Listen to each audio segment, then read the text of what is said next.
I'm going to challenge Beth Harmon at age 10, 1600. This time with black. No help of any kind. Let's see what she can do. Oh, wait a minute. I thought I pressed the black crown. Let me start over.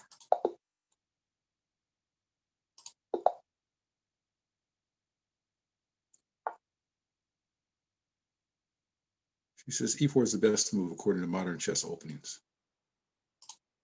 It's a matter of opinion.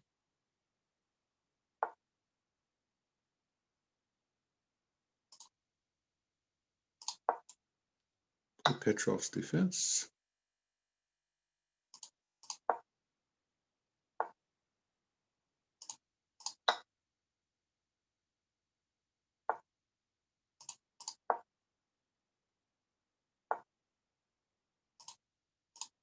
So she's still playing book moves so far.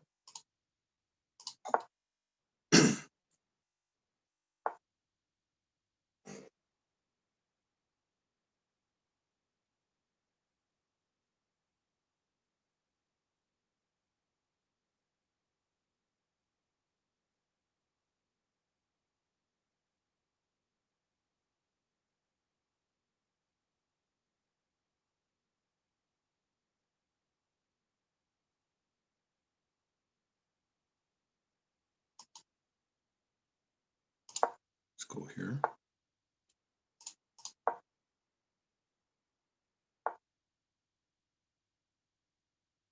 Well then, she's threatening to do what exactly? Win the pawn.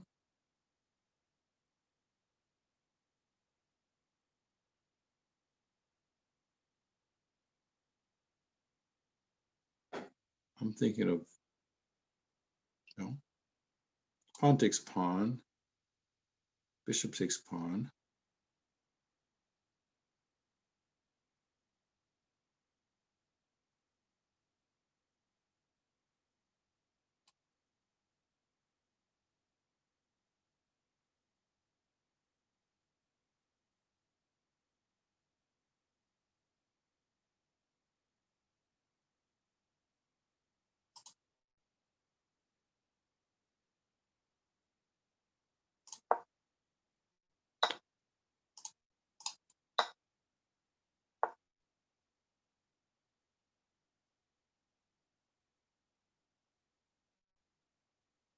Well, the bishop comes there.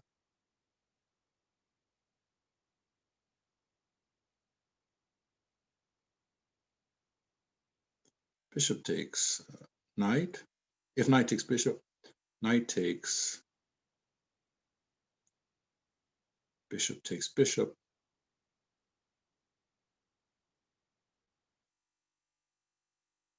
And then queen takes bishop. So if knight takes, and then knight takes, then bishop takes bishop, queen takes bishop, and then queen takes knight.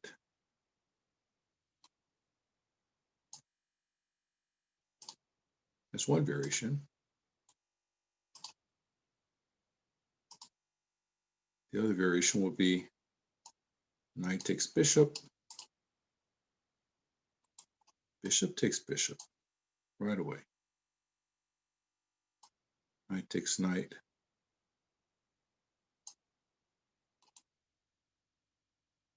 Then queen takes knight.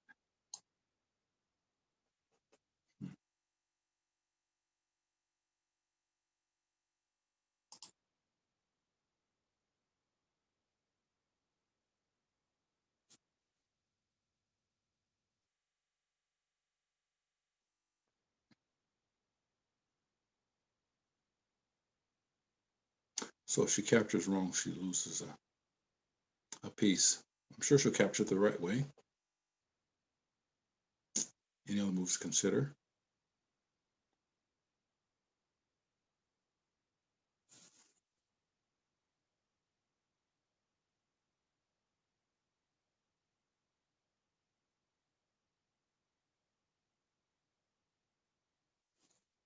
Yes, I could play queen to c7.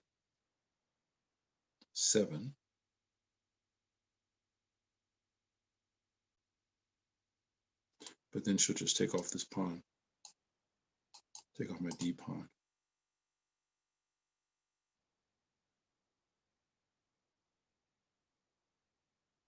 And then if knight takes knight,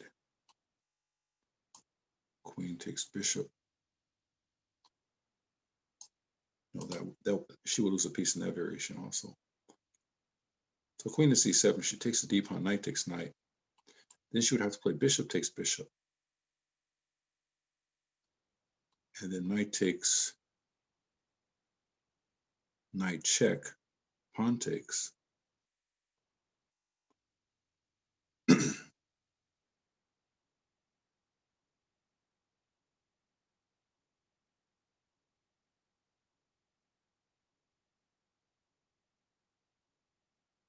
No problems for her. If queen to c7, bishop takes bishop first, and then the best I have is pawn takes bishop. Then she'll move the knight to h4, attacking the bishop, and the bishop can retreat to, I can first grab a pawn, then bishop takes h2 check, king to h1. Then I can retreat my bishop to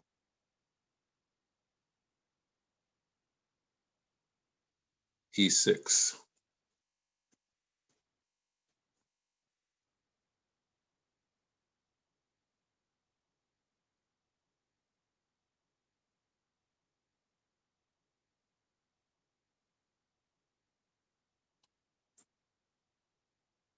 However,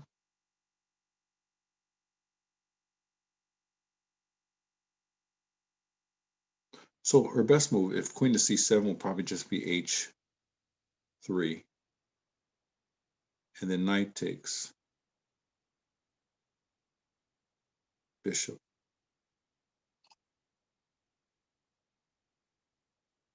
And then she should play bishop takes bishop.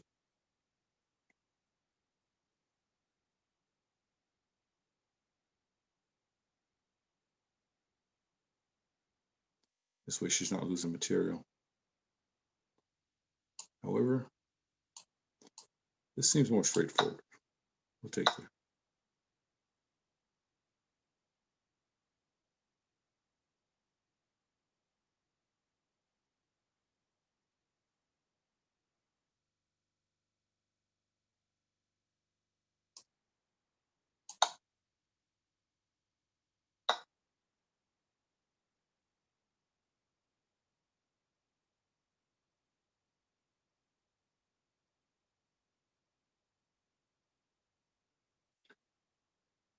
I protected my pawn. So let me now develop a piece. Attacking this pawn here.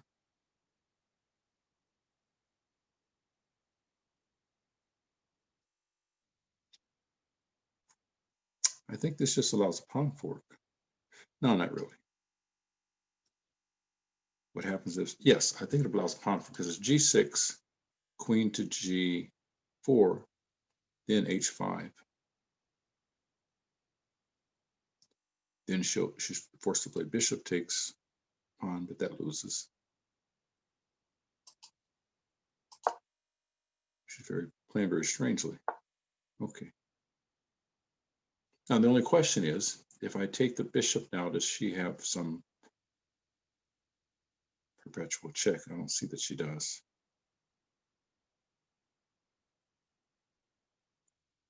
So the king side is weakened.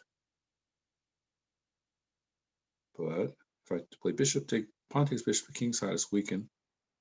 So the best way for me to pick up my free piece would be this way, with a fork. Queen moves again, and then knight takes bishop. Now I don't have that weakness. Okay, so this, I think black is winning here. This is pretty straightforward now.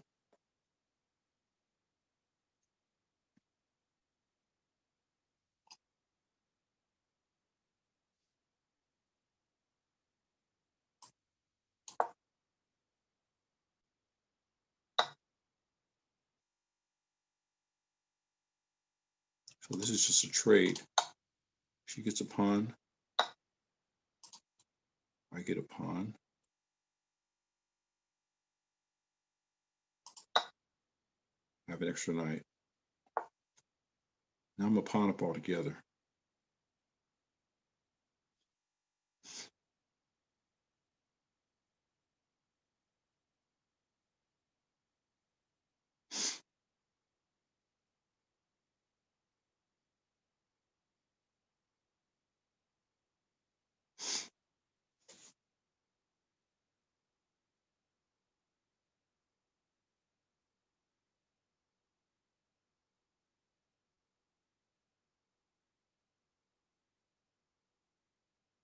So I'm considering knight to h4, attacking g2 square a second time.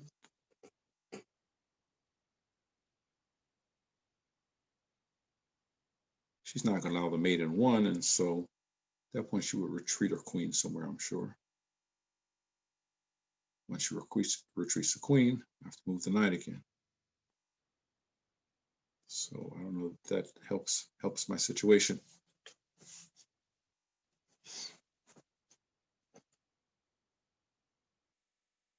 She could retreat the queen to either h2 or g3.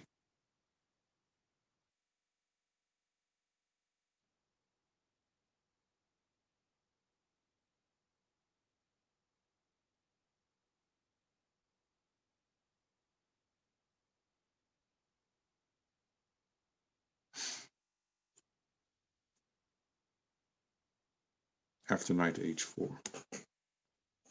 So let me think. It's a better move.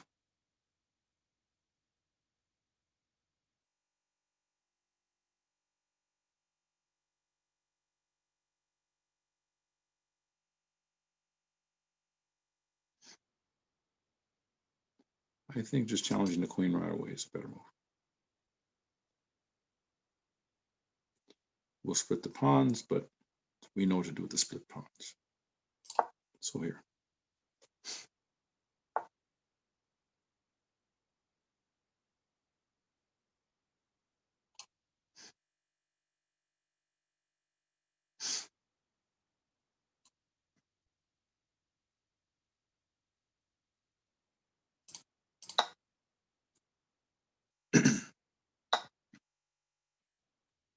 Now the pawns aren't split.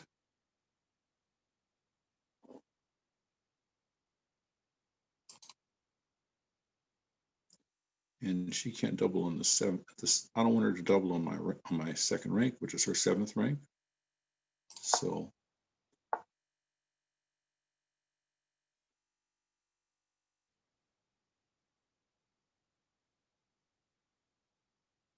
no problem.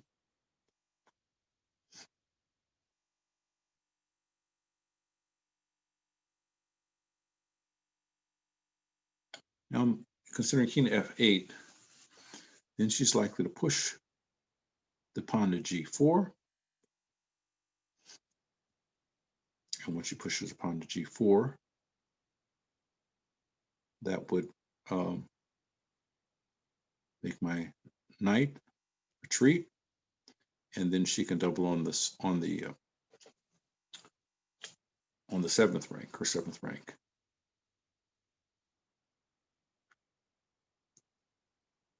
So if my knight retreats somewhere, it will have to be a good square.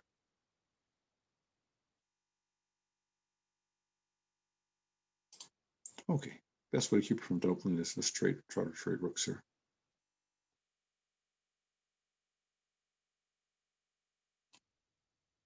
I know she can't double in the 7th rank now because the knight's there, but the knight will shortly move out of the way. So I'm going to trade rooks.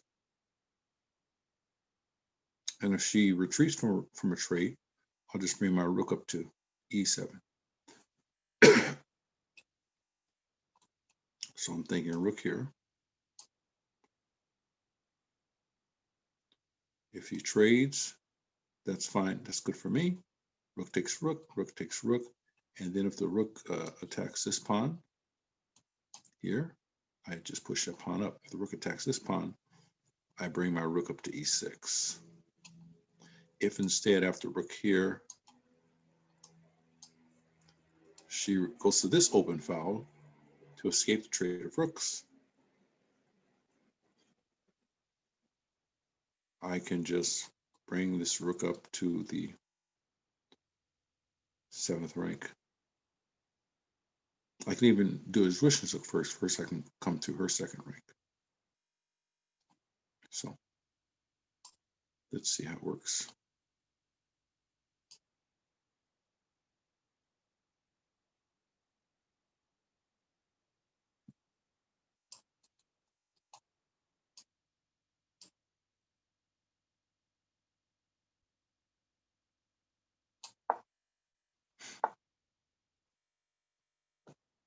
She does have that. Good.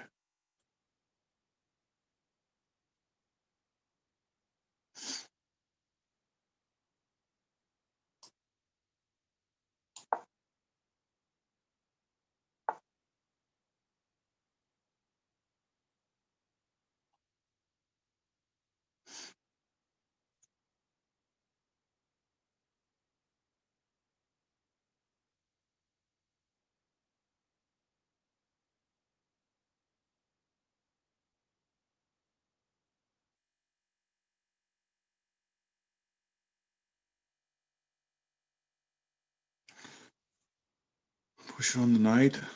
I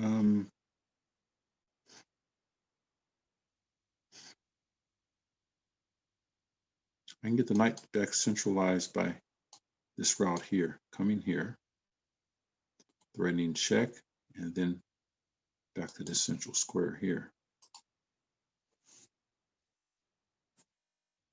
I think knight h6 is weaker.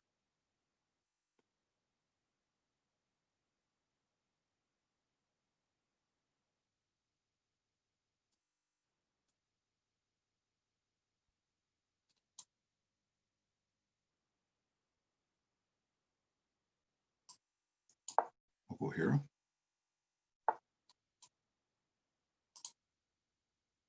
She's welcome to go there.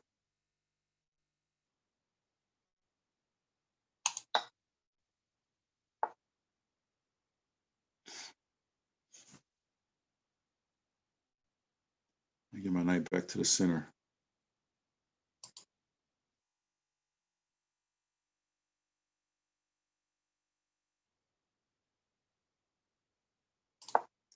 Actually, now I'm threatening checkmate, so she had to retreat. Not checkmate, I was threatening a check, which would force an exchange of rooks. However, by these maneuverings now, I can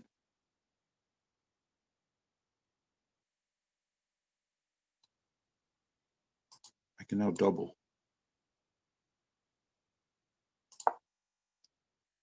on that rank, 2nd rank. She's got 1 check there.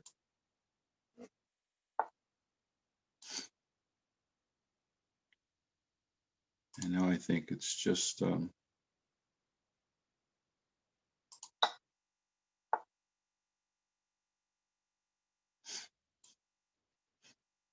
now I can win the exchange by the knight check, and she must play rook takes knight, otherwise it'll be checkmate in the corner.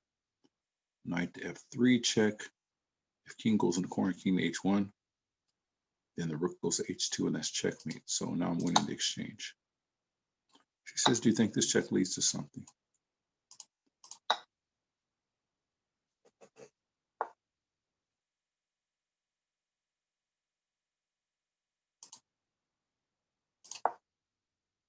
Pick up this pawn.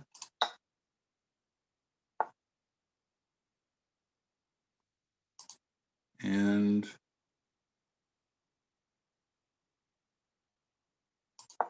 it's forced exchange of rooks, and she has no pieces left.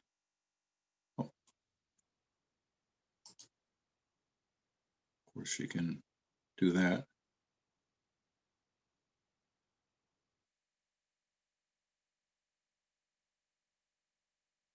Threaten checkmate.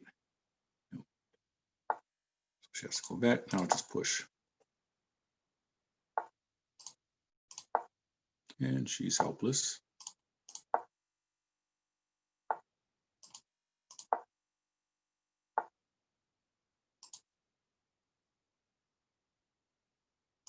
This rook will hold the second rank, and then this rook will be exchanged for.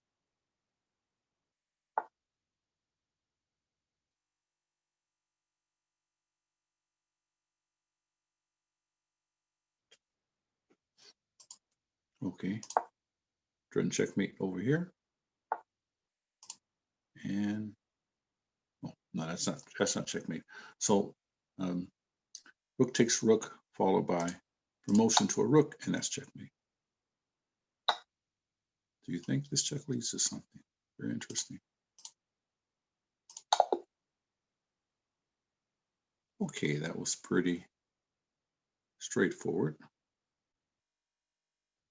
Let's see how many mistakes I've got. 0 mistakes, 0 blunders, 0 missed wins. Okay, good for me. But that's only 1,600. On the higher levels, maybe I'll make some mistakes. Okay, thank you for watching. Like, comment, subscribe.